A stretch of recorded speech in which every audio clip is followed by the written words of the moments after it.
Good morning dear friends, स्वागत है आप सबका एवाईसी एक्सप्रेस में एक बार फिर से। अब तक हम लोगों ने भारतीय राज्य व्यवस्था के 3 भाग कर चुके हैं। हमने देखा भारत में संवैधानिक विकास कैसे हो रहा है। इससे पहले हम 1853 के अधिनियम को पढ़ चुके थे। हमने 4 चार्टर एक्ट पढ़े, एक 1813 का चार्टर एक्ट, 1793 का चार्टर एक्ट, 1813 का चार्टर एक्ट, 1833 का चार्टर एक्ट और 53 का चार्टर एक्ट। इसमें क्या क्या प्रावधान किए गए ये भी हम पढ़ चुके हैं।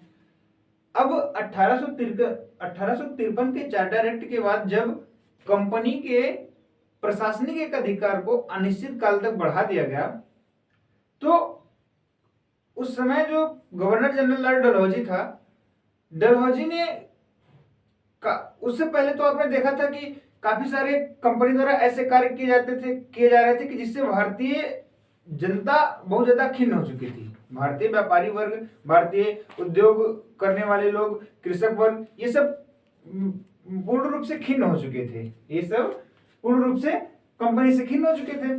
इस बीच 1853 के बाद इनके मनमाने ढंग से व्यापार करने और कई सारी नीतियों की वजह से भारतीय जनमानस और कंपनी के अधिकारियों के बीच एक दूरी बढ़ती नजर आई, और जिसका परिणाम 1853 के बाद 1857 की क्रांति को 1857 की क्रांति से देखने को मिलता है। 1857 की क्रांति हो गई।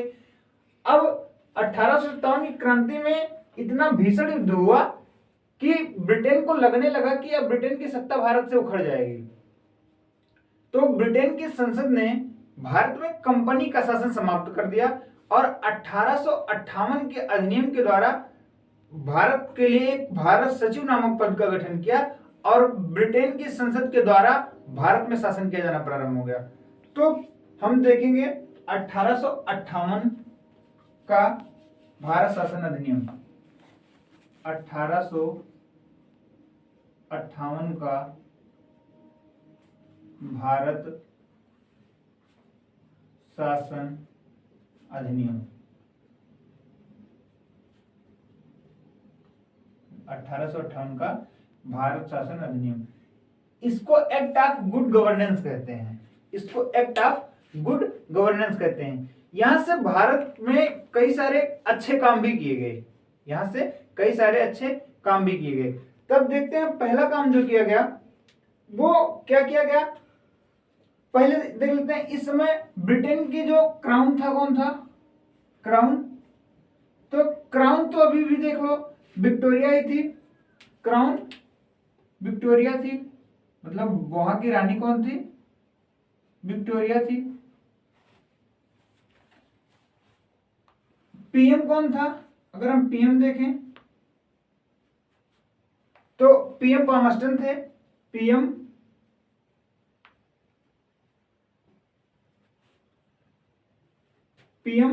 पामस्टन थे। भारत में जो वायसराय था, भारत में जो गवर्नर जनरल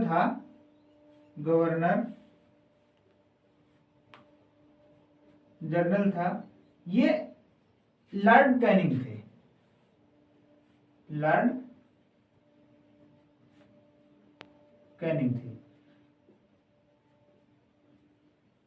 कैनिंग थे। 1857 की क्रांति के बाद 1 नवंबर 1858 को 1 नवंबर 1858 को इलाहाबाद के मिंटो पार्क में, इलाहाबाद के मिंटो पार्क में, आप कमेंट करके बताइए मिंटो पार्क का वर्तमान में क्या नाम है। इलाहाबाद के मिंटो पार्क में लॉर्ड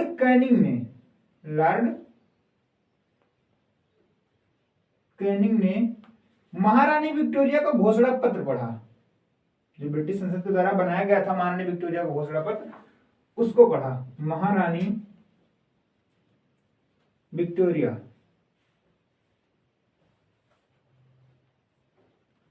का घोषणा पत्र पढ़ा।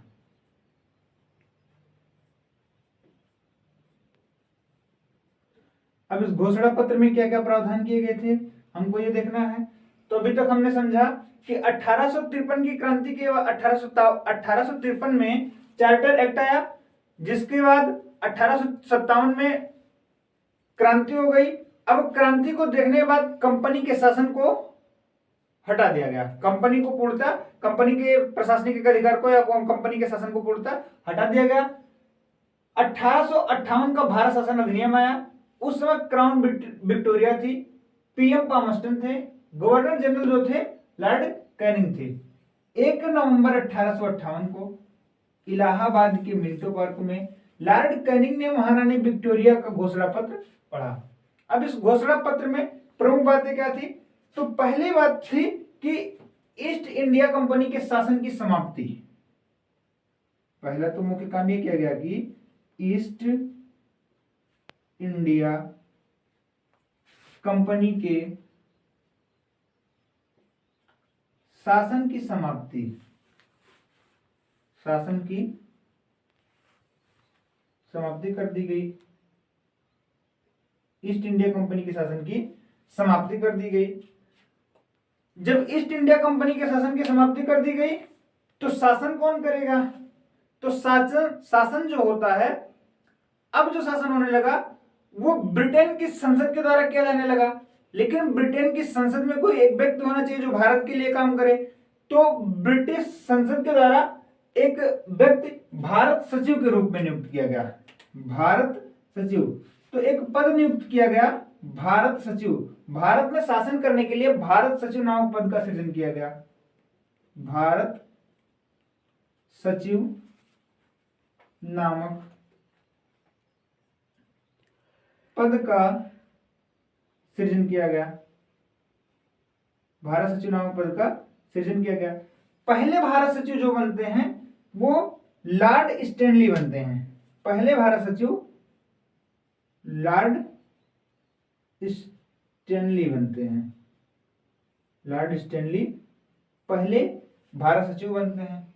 जो अगला प्रावधान इसमें किया गया वो प्रावधान था जो गवर्नर जनरल था, गवर्नर जनरल था। इस गवर्नर जनरल को के नाम को बदलकर वायसराय कर दिया गया। गवर्नर जनरल के नाम को बदलकर वायसराय कर दिया गया, वायसराय। तो पहला वायसराय कौन बनता है? पहला वायसराय कौन बनता है? अभी आपने देखा कि उस समय गवर्नर जनरल लॉर्ड कैनिंग है, तो यही लॉर्ड कैनिंग पहले वायसराय बनते हैं। लॉर्ड कैनिंग पहले वायसराय लॉर्ड कैनिंग बनते हैं। और भारत का अंतिम गवर्नर जनरल कौन बनता है? तो भारत का अंतिम गवर्नर जनरल भी लॉर्ड कैनिंग ही बनते हैं, क्योंकि लॉर्ड कैनिंग के समय में ही गवर्नर जनरल के पद को समाप्त करके कौन सा पद लाया गया? वायसराय का। तो लॉर्ड कैनिंग पहले वायसराय और अंतिम गवर्नर जनरल बनते हैं।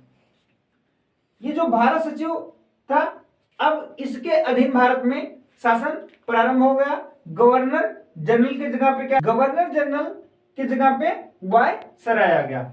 भारत में जो मुगल थे, मुगलों का पूर्णतः डिक्लाइन हो गए, मतलब मुगलों का पूर्णतः साम्राज्य समाप्त हो गया। मुगल साम्राज्य का पूर्णतः पतन हो गया। तो मुगल साम्राज्य का पूर्णतः पतन हो गया। मुगल साम्राज्य का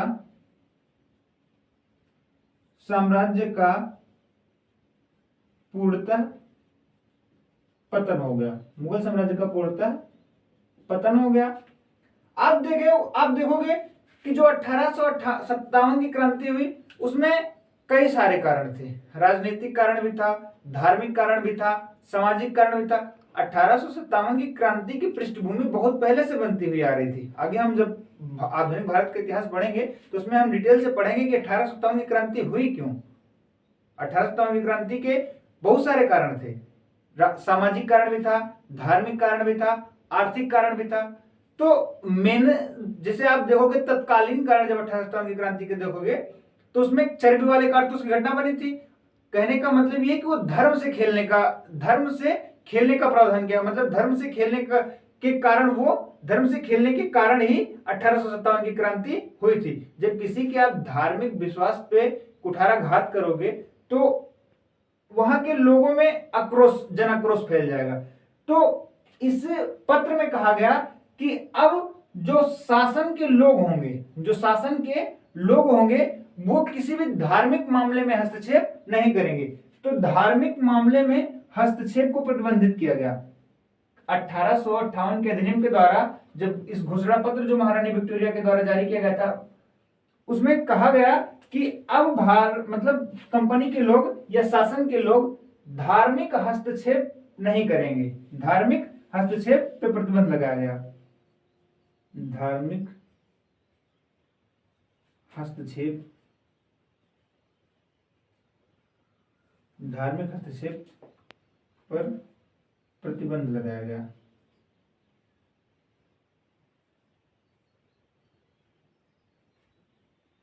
धार्मिक हस्तक्षेप पर प्रतिबंध लगाया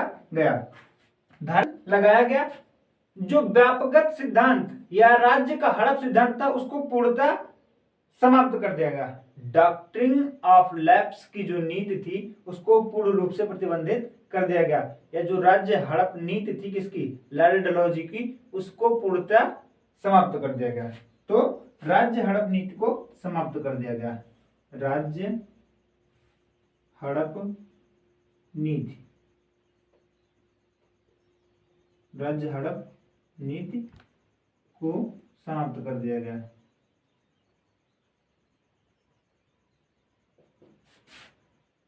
राज्य हड़प नीति को समाप्त कर दिया गया। फिर से देखते हैं 1858 का भारत शासन अधिनियम आता है। उस समय क्राउन विक्टोरिया होती हैं, पीएम पामस्टन वहां के थे, गवर्नर जनरल लॉर्ड कैनिंग थे। 1 नवंबर 1858 को इलाहाबाद के मिंटो पार्क में लॉर्ड कैनिंग महारानी विक्टोरिया को घोषणा पत्र पढ़कर सुनाते हैं। उसमें क्या क्या प्रावधान किए गए। तो पहला प्रावधान था कि ईस्ट इंडिया कंपनी के शासन को समाप्त कर दिया गया। भारत में शासन करने के लिए ब्रिटिश संसद के द्वारा भारत सचिव नामक एक पद का गठन किया गया। कौन सा? भारत सचिव नामक एक पद का सृजन किया गया। पहले भारत सचिव लॉर्ड स्टैनली बनते हैं। पहले भारत सचिव लॉर्ड स्टैनली बनते हैं। और गवर्नर जनरल जो था उसको वायसराय में बदल दिया गया। जो गवर्नर जनरल था उसको भारत का वायसराय बना दिया गया। पहले वायसराय लॉर्ड कैनिंग बनते हैं। उस समय 1857 की क्रांति के बाद मुगलों का पूर्णतः साम्राज्य का पतन हो गया। मुगल साम्राज्य का पूर्णतः पतन हो गया। धार्मिक हस्तक्षेप पर प्रतिबंध लगाया गया। महारानी विक्टोरिया के घोषणा पत्र में घोषणा की गई कि अब कोई भी कंपनी का व्यक्ति या शासन का कोई भी व्यक्ति धार्मिक मामलों में हस्तक्षेप नहीं करेगा। राज्य की हड़प नीति को समाप्त कर दिया गया। राज्य की हड़प नीति को समाप्त कर दिया गया। इस अधिनियम को भारतीय शिक्षित वर्ग का मैग्ना कार्टा कहा गया। इस अधिनियम को भारतीय शिक्षित वर्ग का मैग्ना कार्टा कहा गया। मैग्ना कार्टा कहा गया।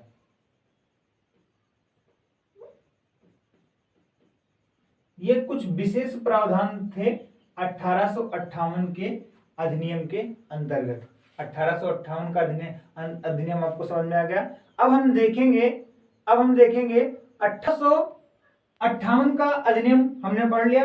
अब हम देखेंगे 1861 का अधिनियम। 1861 का भारत परिषद अधिनियम। 1861 का भारत परिषद अधिनियम। तो 1861 के भारत परिषद अधिनियम के समय जो वायसराय थे वो लॉर्ड कैनिंग थे। वायसराय लॉर्ड कैनिंग थे। क्राउन विक्टोरिया ही थी। क्राउन महारानी विक्टोरिया ही थी। 1861 का भारत परिषद अधिनियम।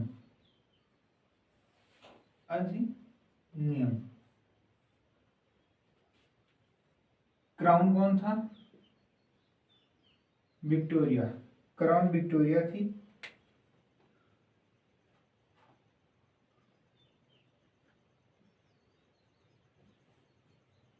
वायसराय लॉर्ड कैनिंग थे। वायसराय लॉर्ड कैनिंग थे।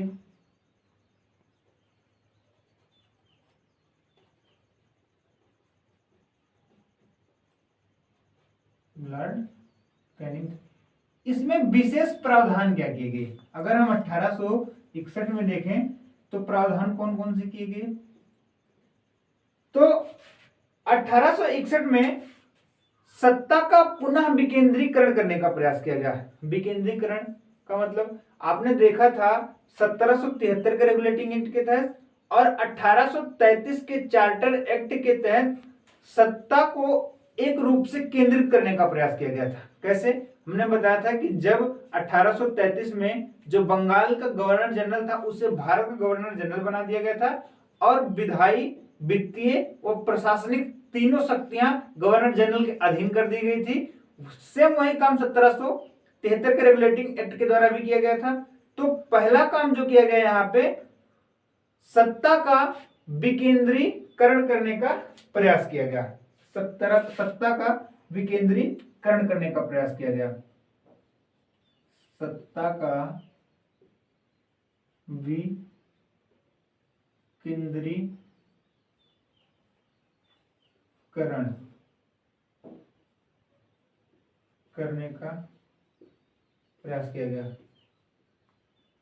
सत्ता का विकेंद्रीकरण करने का प्रयास किया गया। सत्ता का विकेंद्रीकरण करने का प्रयास किया गया। सत्ता का विकेंद्रीकरण करने का प्रयास, जो सत्ता का विकेंद्रीकरण करने का प्रयास किया गया, तो सत्ता का केंद्रीकरण कब किया गया था? सत्ता का केंद्रीकरण 1773 व 1833 के मध्य जो केंद्रीकरण किया गया था, केंद्रीकरण किया गया था, इसको कम करने का प्रयास किया गया। केंद्रीकरण को कम करने का प्रयास किया गया। करने का प्रयास किया गया।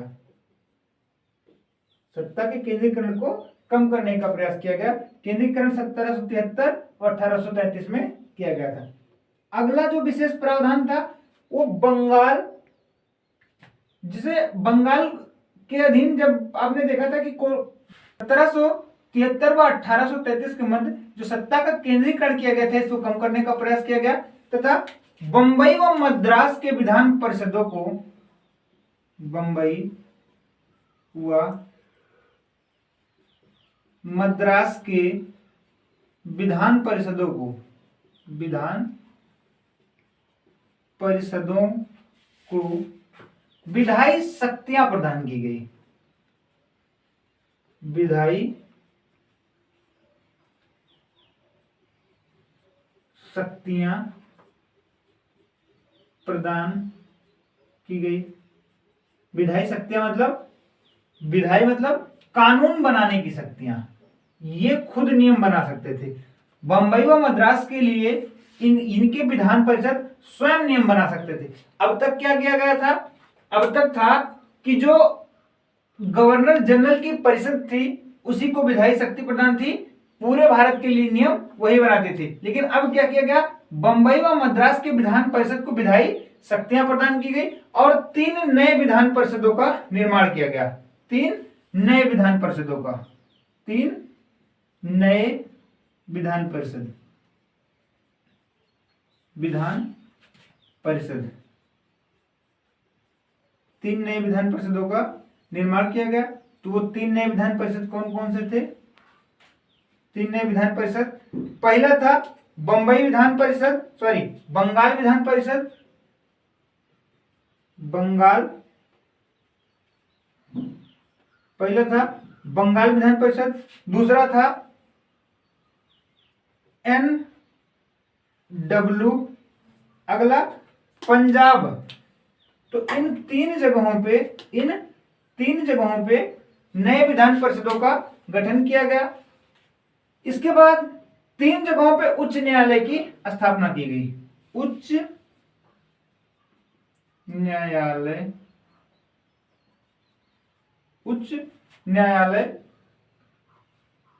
की स्थापना की गई। उच्च न्यायालय की स्थापना कहां कहां पे की गई?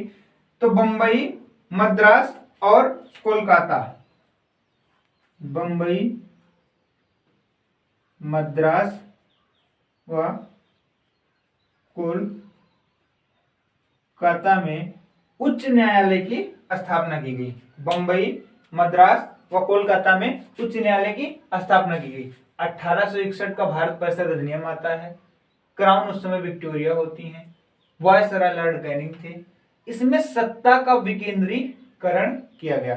सत्ता का विकेंद्रीकरण किया गया। सत्ता का विकेंद्रीकरण किस रूप में किया गया? तो वो विधायी और न्यायिक विकेंद्रीकरण जो किया गया था, ये 2 रूपों में किया गया था। जब हमने आपको बताया था कि जब सत्ता का केंद्रीकरण किया गया था तो विधायी, प्रशासनिक और न्यायिक तीनों रूपों से किया गया था। तो जब विकेंद्रीकरण किया जाएगा तो सेम उसी रूप में किया जाएगा। तो जो विकेंद्रीकरण किया गया, विधायी व न्यायिक, न्यायिक 2 रूपों में किया जाएगा। विधायी का मतलब कानून बनाने की शक्तियां और न्याय का मतलब न्याय करने की शक्तियां। अब तक विधि बनाना और न्याय करना दोनों केंद्र में निहित था, लेकिन अब जो विधि बनाने का कार्य था वो विधान परिषदों को दे दिया गया। देखो, बंबई व मद्रास के विधान परिषद को विधायी शक्तियां प्रदान की गई, और जो न्याय करने के लिए अभी तक सुप्रीम कोर्ट थी कलकत्ता में, उसको अब उच्च न्यायालय की भी स्थापना की गई। तो उच्च न्यायालय की स्थापना कहां कहां की गई? बंबई, मद्रास और कोलकाता, 3 जगहों पे उच्च न्यायालय की स्थापना भी की गई। अगला जो प्रावधान किया गया, आपने देखा था वायसराय की कार्यकारिणी परिषद। वायसराय की कार्यकारिणी परिषद, तो जब हम 1773 का रेगुलेटिंग एक्ट पढ़े थे तो उसमें हमने देखा था वायसराय की कार्यकारिणी परिषद में 4 सदस्य नियुक्त किए गए थे। लेकिन 1784 में पिट्स इंडिया एक्ट के टाइम पे उसमें से एक सदस्य को कम कर दिया गया था। पुनः 1833 में वायसराय की कार्यकारिणी परिषद में चौथा सदस्य लॉर्ड मैकाले को विधिवेत्ता के रूप में नियुक्त किया गया। और जब 1861 का अधिनियम आया तो वायसराय की कार्यकारिणी परिषद में 5वां और 6वां 2 सदस्य को और नियुक्त किया गया। 2 सदस्य को और नियुक्त किया गया। तो वायसराय की कार्यकारिणी परिषद में वायसराय की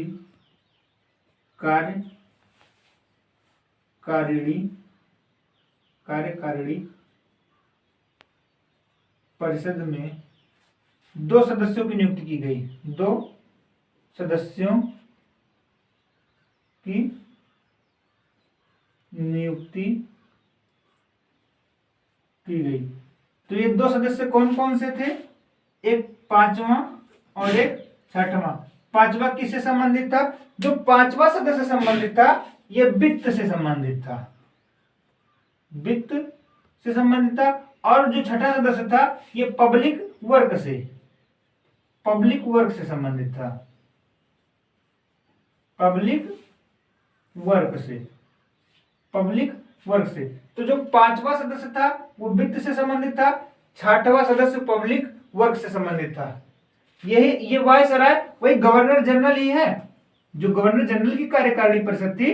अब गवर्नर जनरल को किसमें बदल दिया गया था? वायसराय में। तो उसी की कार्यकारिणी परिषद है। तो चौथा सदस्य 1835 में विधिवेत्ता के रूप में लॉर्ड मैकाले को, और 5वां सदस्य वित्त के रूप में, 6वां सदस्य पब्लिक वर्क के रूप में। केंद्रीय वायसराय की कार्यकारिणी परिषद में 2 सदस्यों को नियुक्त किया गया, 5वां वित्त से, 6वां पब्लिक वर्क से। अब हम देखेंगे केंद्रीय विधान परिषद। केंद्रीय विधान परिषद की सदस्य संख्या को बढ़ा दिया गया। जो केंद्रीय विधान परिषद थी उसकी सदस्य संख्या को बढ़ा दिया गया। तो सदस्य संख्या कितनी कर दी गई? केंद्रीय विधान परिषद के सदस्यों की संख्या को न्यूनतम 6 और अधिकतम 12 कर दिया गया। केंद्रीय विधान परिषद के सदस्यों की संख्या को न्यूनतम 6 और अधिकतम 12 कर दिया गया। केंद्रीय विधान परिषद के सदस्यों की संख्या न्यूनतम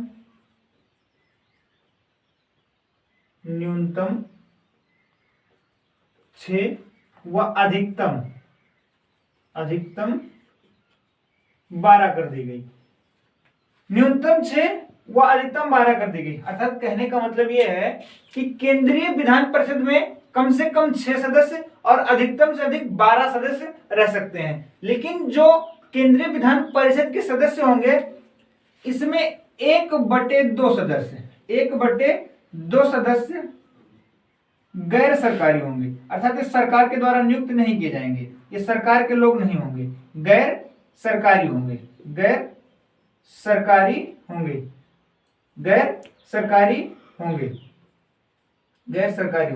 ये जो 1/2 सदस्य होंगे वो गैर सरकारी होंगे। अर्थात अगर 6 सदस्य नियुक्त किए जाते हैं तो उनमें से 3 सदस्य केंद्रीय विधान परिषद में अगर 6 सदस्य नियुक्त किए जाते हैं तो 3 सदस्य गैर सरकारी होंगे। 12 नियुक्त किए जाते हैं तो 6 गैर सरकारी होंगे। तो इसी में पहली बार 3 भारतीयों को केंद्रीय विधान परिषद में शामिल किया गया। पहली बार 3 भारतीयों को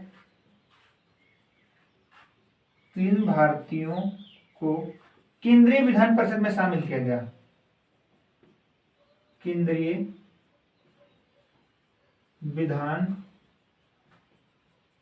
परिषद में शामिल किया गया।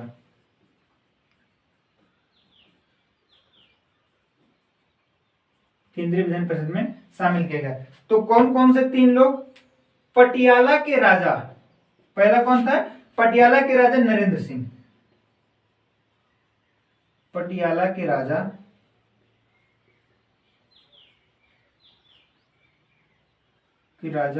नरेंद्र सिंह। पटियाला के राजा नरेंद्र सिंह। बनारस के राजा देवनारायण मिश्र। बनारस के राजा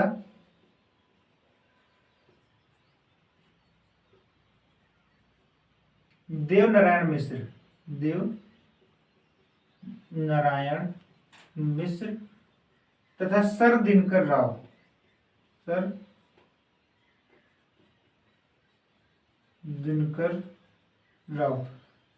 इन तीनों लोगों को पहली बार केंद्रीय विधान परिषद के सदस्यों के रूप में शामिल किया गया। अर्थात कह सकते हैं पहली बार भारतीयों को विधि निर्माण की प्रक्रिया में शामिल किया गया। पहली बार भारतीयों को विधि निर्माण की प्रक्रिया में शामिल किया गया। तो पहली बार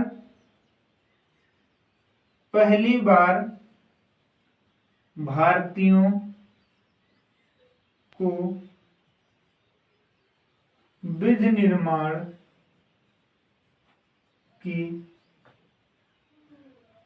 प्रक्रिया में शामिल किया गया। पहली बार भारतीयों को विधि निर्माण की प्रक्रिया में शामिल किया गया। यहां तक किसी कोई दिक्कत? यहीं से वायसराय को अध्यादेश जारी करने की शक्ति प्रदान की गई। क्वेश्चन पूछता है कि वायसराय को अध्यादेश जारी करने की शक्ति पहली बार कब प्रदान की गई? तो वीटो तो 1884 के एक्ट से प्रदान की गई थी गवर्नर जनरल को। वीटो पावर 1884 के एक्ट से ही प्रदान कर दी गई थी गवर्नर जनरल को। लेकिन जो मूलतः उसको अध्यादेश जारी करने की शक्ति दी गई। अध्यादेश का मतलब जैसे राष्ट्रपति 123 के अंतर्गत अध्यादेश जारी करता है बिना लोकसभा और राज्यसभा, जैसे लोकसभा और राज्यसभा न चल रही हो तो राष्ट्रपति अध्यादेश जारी करता है। सेम उसी प्रकार किसी भी विषम परिस्थिति में वायसराय को अध्यादेश जारी करने की शक्ति प्रदान की गई। वायसराय को अध्यादेश जारी करने की शक्ति प्रदान की गई। वायसराय को अध्यादेश जारी करने की शक्ति प्रदान की गई। वायसराय को अध्यादेश जारी करने की वायसराय को अध्यादेश जारी करने की शक्ति प्रदान की गई। वायसराय कौन था इस समय? लॉर्ड कैनिंग थे। यहां से जो मेन क्वेश्चन पूछेगा वो पूछेगा भारत में विभागीय व्यवस्था का आधार, पोर्टफोलियो सिस्टम का जो बेसिक नींव पड़ी वो कहां से पड़ी? तो वायसराय की विभागीय व्यवस्था का जन्म यहीं से हुआ। तो वायसराय की विभागीय व्यवस्था का प्रारंभ वायसराय की विभागीय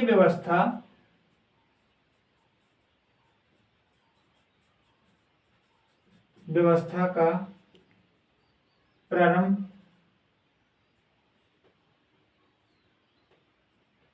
प्रारंभ यहीं से हुआ। यह वायसराय की विभागीय व्यवस्था को लागू किया गया। वायसराय की विभागीय व्यवस्था का प्रारंभ यहीं से हुआ। वायसराय की विभागीय व्यवस्था, इसको पोर्टफोलियो सिस्टम कहा गया।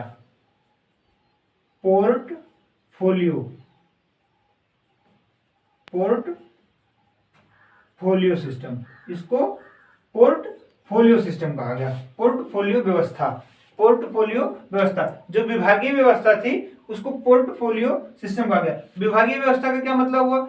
जैसे सिंचाई का विभाग अलग कर दिया गया, लोक लेखा का विभाग या पब्लिक कार्य का विभाग अलग कर दिया गया। ऐसे तमाम विभाग होते हैं जिनको उनको अलग अलग कार्य के रूप में सौंप दिया गया। ठीक।